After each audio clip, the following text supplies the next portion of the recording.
Hey, it's Justin Goff. So I'm here with Andrew Tennant, who is a Copy Accelerator member, and he recently left his full-time job to go after copywriting full-time, and is now making anywhere between 5 and 10K a month as a full-time copywriter, which is pretty amazing.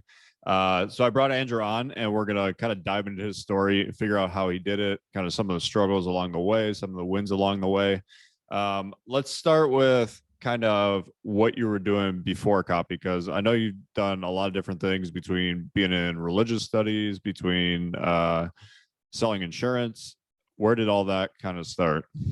Yeah, so it's been quite a lot of things. I was in religious studies for like 7 years. It was like this full time, like 10-hour a day, 7 years straight, like sort of, study. That's what, Jewish people do. We spend a lot of time learning. And so that's not a very revenue generating activity. Let's put it that way. So I got to a certain point where after I got married and, we had a few children, we have 4 children now. After we had a couple of kids, I had to make that decision where, what kind of life do you want to live? Do you want to, pursue, your spiritual pursuits, and you could work as like a teacher, in one of the schools or something, but I didn't really want to do that. I wanted to pursue the business world and be an entrepreneur or make something of my own, really. So, and you got to pay the bills. So I decided, all right, let's get into business, but I didn't want a boss. So I just refused to have a boss, like had a big ego. And that's, something I've learned over time is like to, tone down that ego. So I thought it'd be easy. I thought it was smarter than everybody. Like, all right, man, let's just do insurance. Like life insurance has got to be easy to sell. Like you're into that. A lot of people make a lot of money selling life insurance, right? It sounds dumb now, but anyway, as you can probably tell, I tried that. And it's basically just a multi-level marketing business. It's really not any different than MLM. It's just a little more legit, I would say.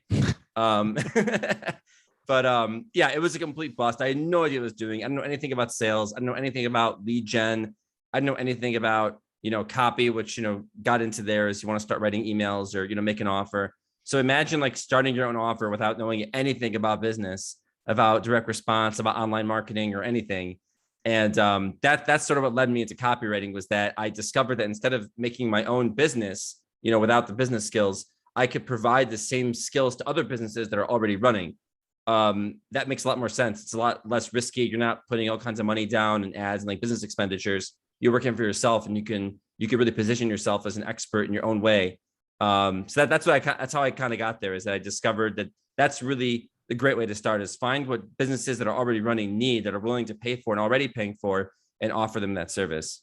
So let's go back to the insurance stuff. So every day, is it mostly cold calling? Are you beating down the doors of like friends and family trying to get them to buy insurance from you? Like how's that? Oh yeah. Yeah. You all the good horror stories. Yeah, I got them all. Yeah. So for sure, bothering friends and family. I'll tell you a story. Like even my own father wouldn't buy life insurance from me because he had a better rate from somebody else. It wasn't like he didn't want to buy from me. He was like, yeah, I'll do business with you. No problem. I'm happy to help you get started. Like, here's what I'm paying for my policy. I'll buy it from you. But I couldn't compete with what the other agent had arranged for him already, many years past. He was paying a lot less. So it made no sense to work with me. And there was a very fundamental lesson in business there, that if you're just selling a commodity that everyone else can sell, it's going to be very hard for you to make it. The fact that it was just the same product, like this, cookie cutter life insurance product that anyone could buy, why would they buy from you if they can get it cheaper somewhere else? So that's just an important thing I learned at the time. But yeah, I mean, my own father, friends, like annoying friends, they're still my friends, which is good. They didn't run away forever. But I definitely did that. Buying leads, like junk leads that are just like sent out to like a million insurance agents. And then you're supposed to call them and pester them. And then you're supposed to go to their house. And I've been to like some sketchy neighborhoods because, no one wants to go there. So knocking on doors and like, hey, we had an appointment. And like, what? We had an appointment. And like, they didn't expect people coming. So all those things, it's very uncomfortable. And I think what a lot of people do in the situation is they sort of like, they cower, they, will do other things. They'll waste time on social media or playing video games or watching movies and stuff because they don't know what to do. All right, fine. Well, I'm going to try now. Okay, I'm going to do it, man. I'm going to make those calls. And then it's a complete disaster. It's not good in the business sense, and also for your mindset, like to just make calls all the time and just to get completely rejected and just feel like garbage, like you're sleazy. And that's, I think, more important, besides the fact that just as a business model, it's very challenging, but for your mindset too, to just be rejected over and over again, trying to sell a commodity that they can get somewhere else anyway. So that's kind of what led me into, becoming a freelancer, providing my own services. So, all right, at that time when you're selling insurance, obviously not going great. It's like you said, it's a super tough industry to really crack and actually make money in. Um, what was the thing that kind of got you into copywriting? Was there a point where you were like, okay, I need to learn how to just sell this better? There's got to be a better way than just calling all these random people. Is that kind of what sparked it? Yeah. So that's sort of what led me into, the world of direct response, because I started getting targeted Facebook ads for somebody who has like a mastermind slash course, more like a mastermind type thing for insurance agents, where it's nothing too complicated looking back at it now, but all he does is he teaches you how to make a sales funnel, like a book a call sales funnel for insurance agents, which is pretty cool. That's a great way to get leads. It's more effective than cold calling. It's just very expensive to run it. You have to run ads, and you might be spending, if you're doing well, at least $50 on a call. That's great. Like $200 on a call is more like it. And then you have to close a certain amount to make it worth it, depending on what kind of insurance you're selling. Which was challenging for me because I only do term insurance. We'll talk about life insurance another time, but whatever. The products I was selling weren't the most expensive. I didn't really believe in the very expensive, high ticket stuff. So anyway, so that's where I wrote my first VSL, and I still have it, and I actually share it with clients because it's not bad for somebody who didn't know anything about copywriting.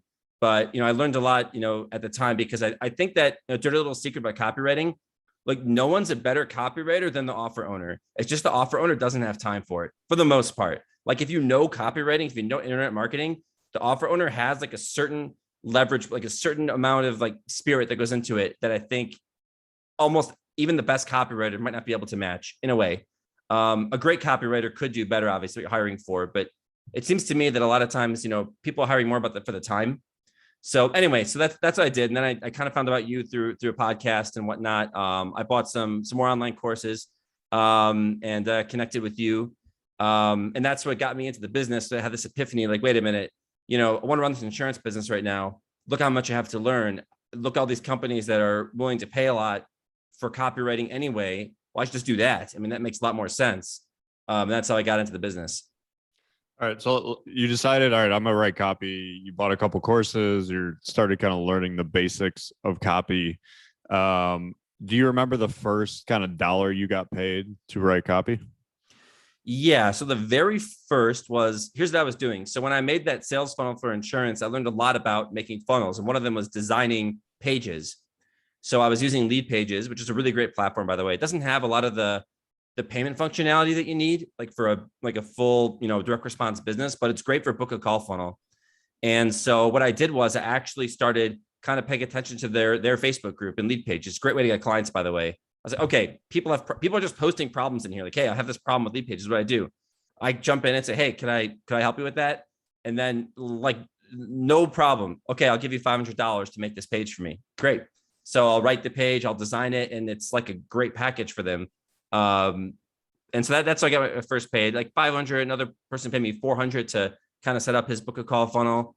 And I also made someone's like real estate listing page. So it was sort of like a hybrid model where I wasn't just writing the copy, I was doing that, but also designing the page, which sort of got me in the business a little bit more. I had a little more to offer instead of just the copy. And the good thing about that is that'll kind of, when you're new, that'll help you get into businesses that are just sort of starting. They're not fully established and they need like a lot of help.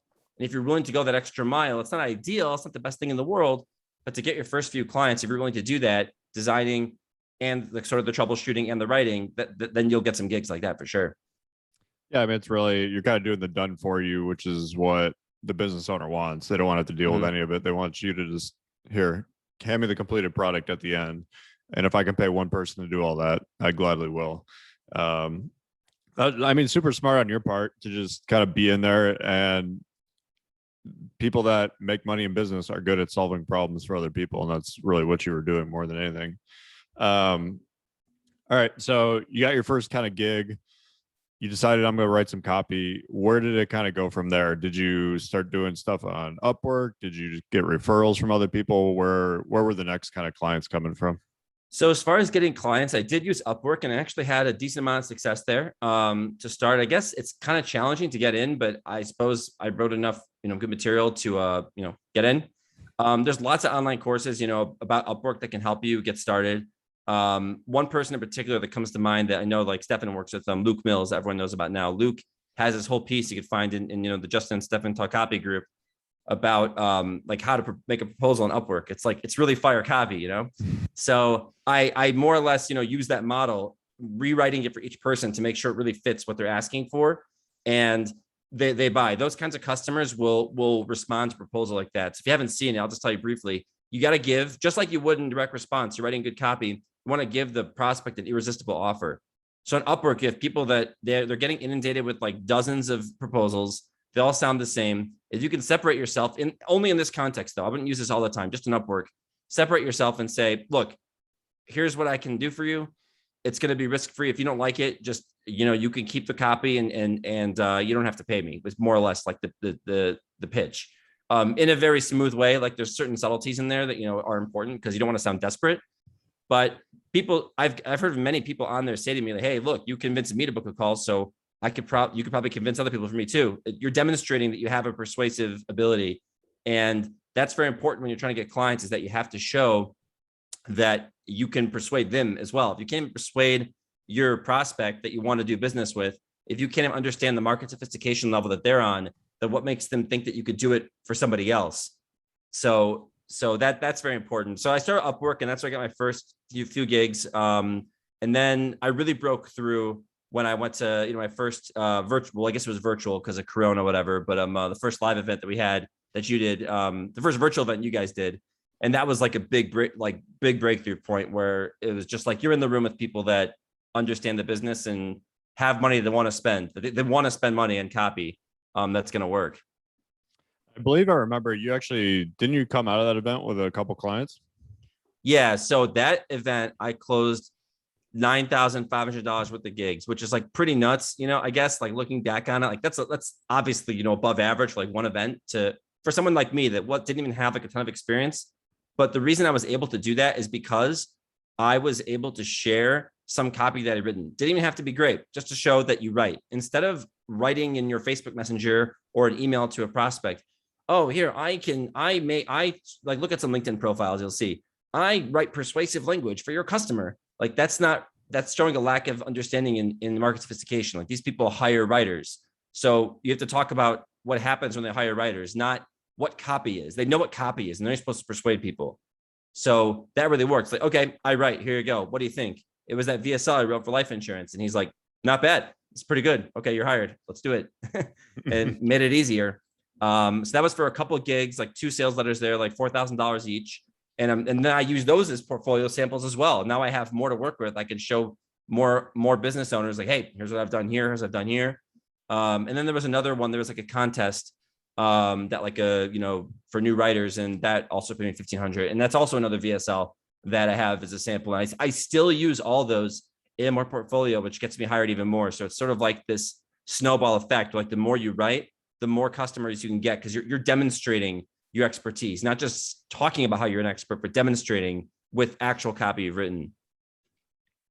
All right. So one thing I really want to hit on, because I think it's such a big topic, is you recently this year made the move from full-time job as the insurance agent to full-time job as copywriter, which I know you kind of debated for a while. You're like, should I do this? When should I do it?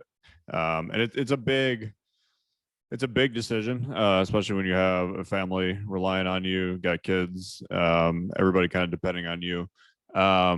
Let's talk about that process a bit. What was that?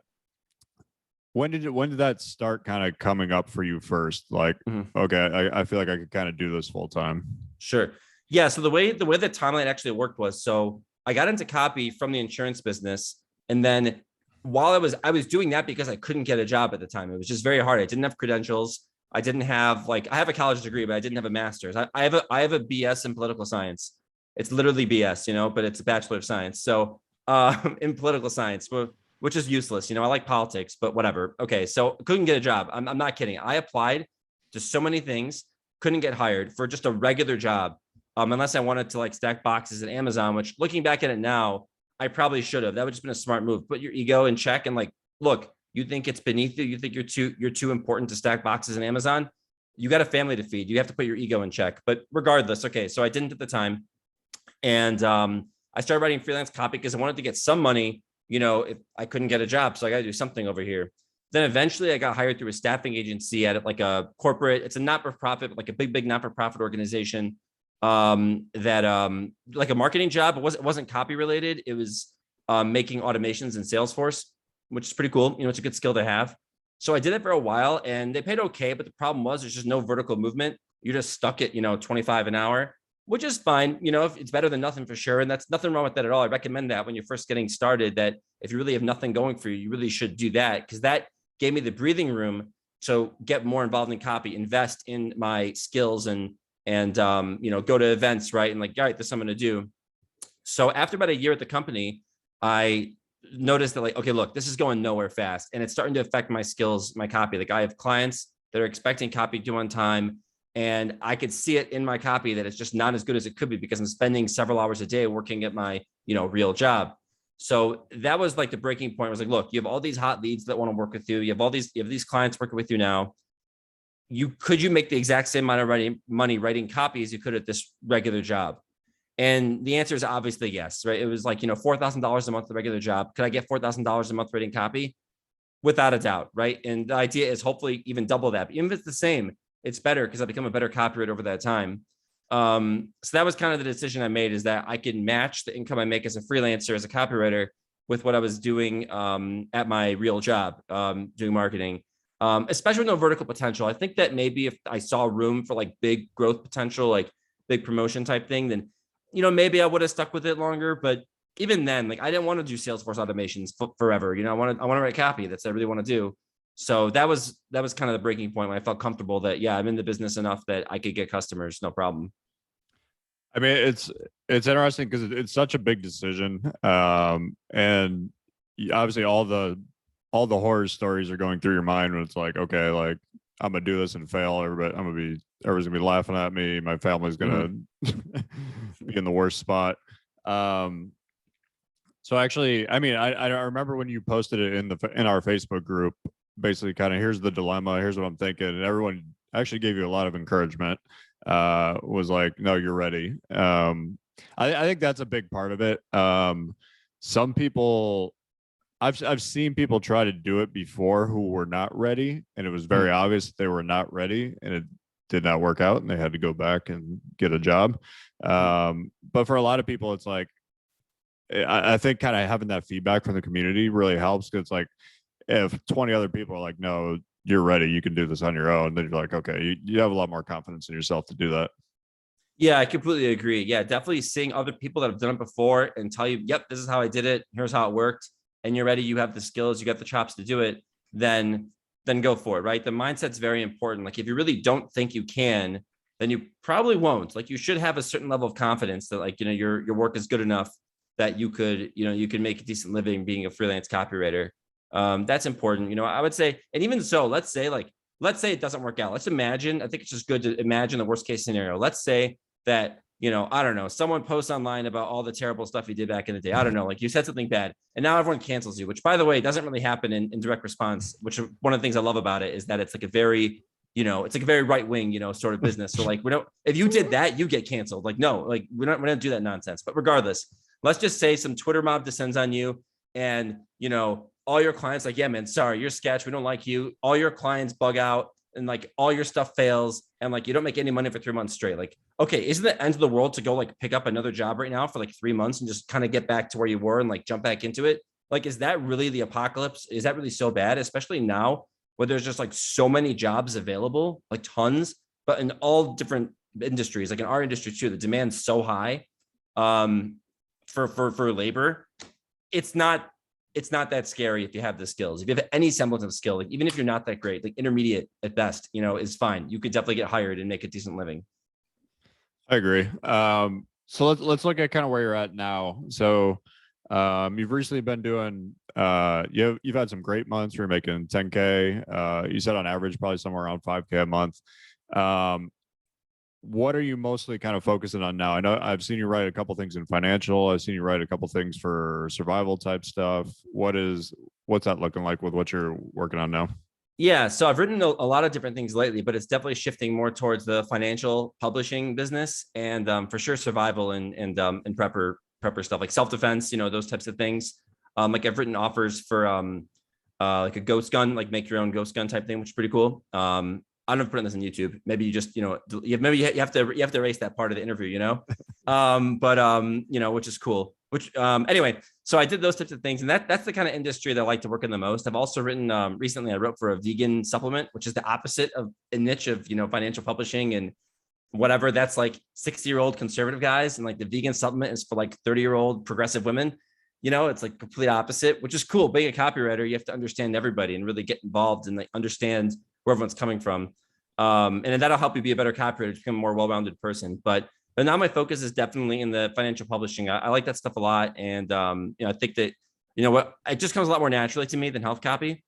I just get a feel for it more. Like sort of a walking stereotype, and a guy's, Jewish guy good with money, but, but, hey man, it works. Why not? Yeah, we're good with money. So, I just like it. I like the idea of like the pain point resonates with me more, like big gains and, providing for your family and like generational gains and all that kind of stuff is very cool.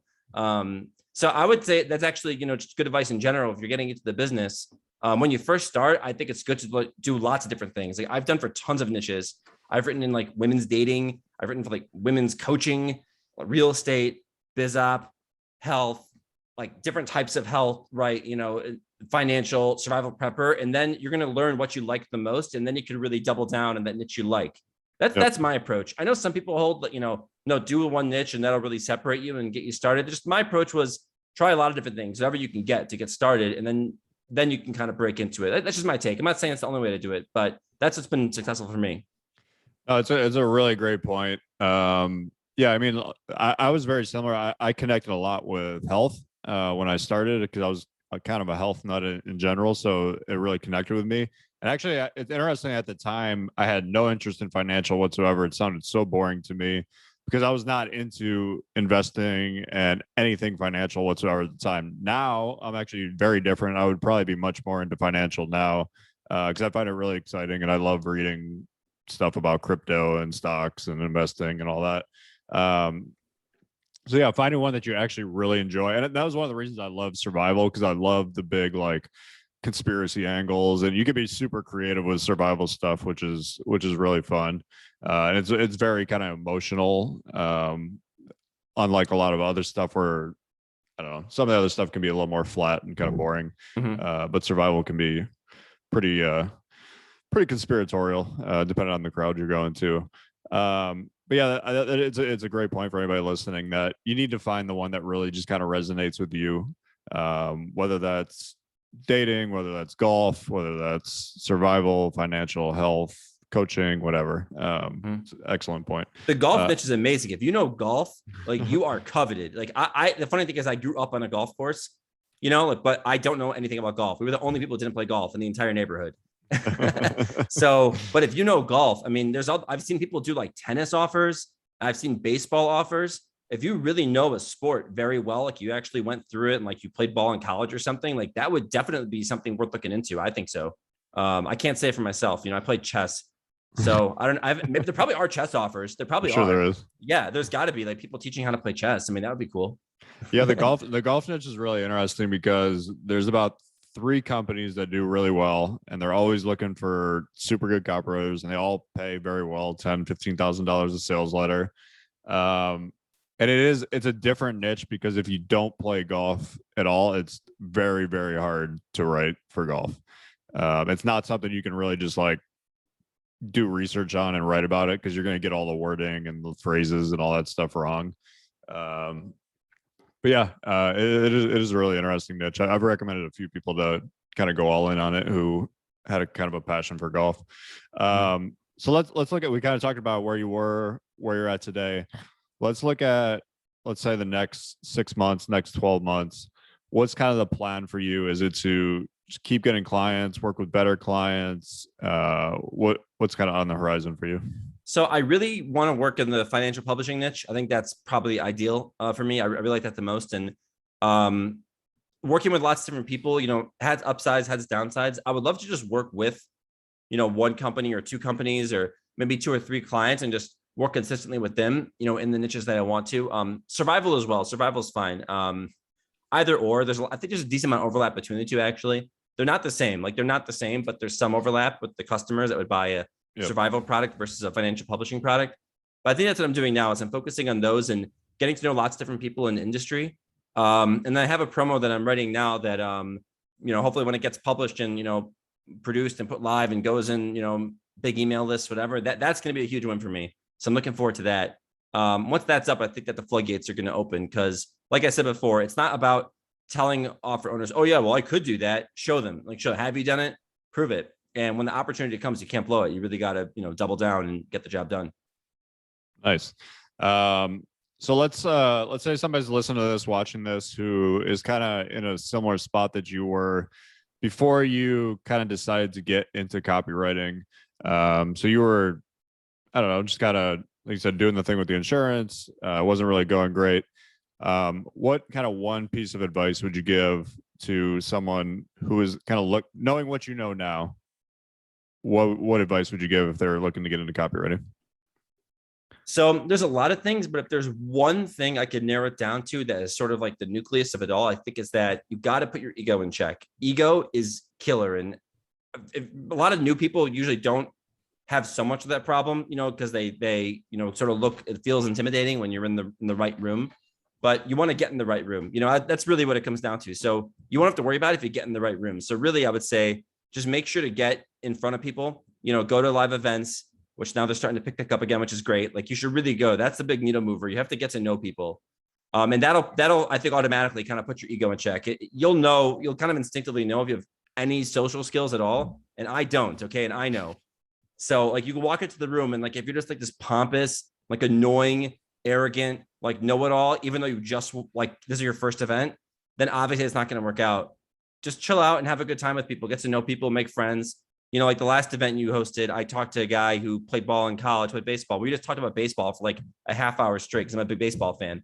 So we're telling stories about that. Like that's a great relationship right there. Something comes up, I'm going to be top of mind, but I don't even think about it like that. I just think that I made a good friend. To me, that's really cool. That's what I would do is just focus on, put your ego in check, get to know people. And that's really what's going to open the floodgates. If no one knows about you, you have no chance pretty much. You really have to get your name out there without being pushy, just, and the way you do that is, go to live events and you get to know people just like a friend. As a friend, yeah. It's kind of advice that Steph and I have given for years, because very similar to ours, like I picked up when I was a freelancer, I got the majority of my clients from live events, very similar to like making friends with them first, and then basically ended up becoming clients at one point or another. So it's one of the best things you can do if you're new, you're intermediate. Even, that's where the deals are made. That's where the friendships are made. This really, more than anything, is a relationship business. People tend to hire people that they like, more so actually than usually even like skill in a lot of cases. So if you are competing against someone else and they happen to know this person and they like them, they're 100% going to get hired over you every single time. That's really great advice. Glad you shared that. Sweet. So we're going to wrap this up. Really appreciate you coming on. For anybody listening that is not on my email list yet, you can go to justingofflist.com and get on my email list. Andrew is also a member of the Copy Accelerator group. I'm going to put a link down below on the YouTube page. You can check out if you want to check out Copy Accelerator or Copy Accelerator Lite, which is specifically for copywriters. Andrew, thanks again. Appreciate you coming on, sharing your story. I think you're going to help a lot of people and inspire a lot of people with going from the struggling insurance salesman to the copywriter who's making his full-time income, especially when you're kind of very new at this and already killing it already, which is awesome to see, man. Yeah, I really appreciate it. I don't still sell insurance, people. So you could talk to me. I'm not going to try to hustle you with insurance policy. Without a doubt, feel free to reach out to me. I'm easy to find on LinkedIn or Facebook. Name spelled the same way. So not hard to find me and you'll recognize my picture. Awesome, man. Appreciate you coming on and appreciate you sharing your wisdom with us. Okay. All the best. Take care.